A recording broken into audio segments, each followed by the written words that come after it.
representative microprocessor, and one that actually is quite useful because I can actually implement this on an FPGA. In fact, this is something that can be used in classes and other applications.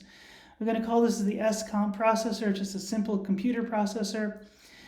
This is something that can easily get put on an FPGA, and you just kind of build it as this is a very simple 8 version of what it would have been an 8-bit version microprocessor. We're just but it really is kind of a 16-bit with a limited memory range. So only 11-bit addresses for the memory, so it kind of can only let you get so far. But some really neat things are possible with the structure.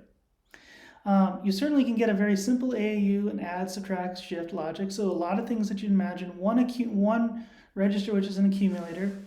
That might seem like really, really low and simple, but it turned out a lot of 8-bit processors, actually this was basically their structure. Some of them would have 5 registers and would have a few more, but only a few of them in terms of how you would put together the structures. The nice thing about keeping it at these kind of simple levels is you can usually get enough memory on an FPGA to just kind of be embedded. You don't have to worry about it. And the real value of building such a structure is not just that you can build a processor and learn stuff, which is always valuable, but you can actually add things. You can add additional components. You could put multiple ones on an FPGA and look at multiple parallel processing aspects. Now, this is a simple structure with 16 instructions. I've listed some of them out, and they're 5-bit opcodes. There's actually 12 you could get there. The structure is a pretty straightforward structure in the sense that your control structure is pretty typical, but you kind of have your instruction register 16-bit of 5-bit opcode, 11-bit operand. You're always going to ask this question for any processor, like how do you do these partitions? And even in more complicated 32 or 64-bit processors, you're going to still have these same questions. The problem is you're just going to have a lot more things when you start putting it together. There's a whole number of different operations here. You've got an add, subtract, which just adds and subtracts to the accumulator. You can do a shift, which does a shifting of things, but also it's nice as shift. It allows you to multiply and divide. You can actually there's a whole separate block for dealing with the peripheral block, so it's not memory mapped, it's a separate infrastructure.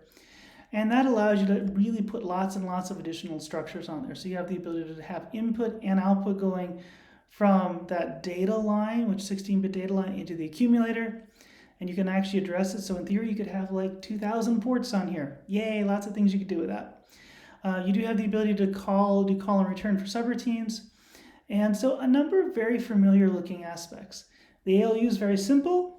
As you can see from the core of the instruction set, there's also some logic instruction sets that you can get there. Memory is basically data in, data out with a memory address. And then the control and then the whole control of the peripherals is that there's an I/O address of which you can access things. You have an I/O read and write, which tells you are you reading and writing. And of course, that means you got to make sure that whatever peripherals can tri-state and can kind of not get connected there. And then you have a whole I/O data that's going back and forth. And like one of the ones that's in there typically is a timer, but it could be all sorts of other things you could add into it. So this is what a typical SCOMP processor would look like. And there's a lot you can start to do with it, and there's a lot more advanced things that you can start talking about, putting together and implementing.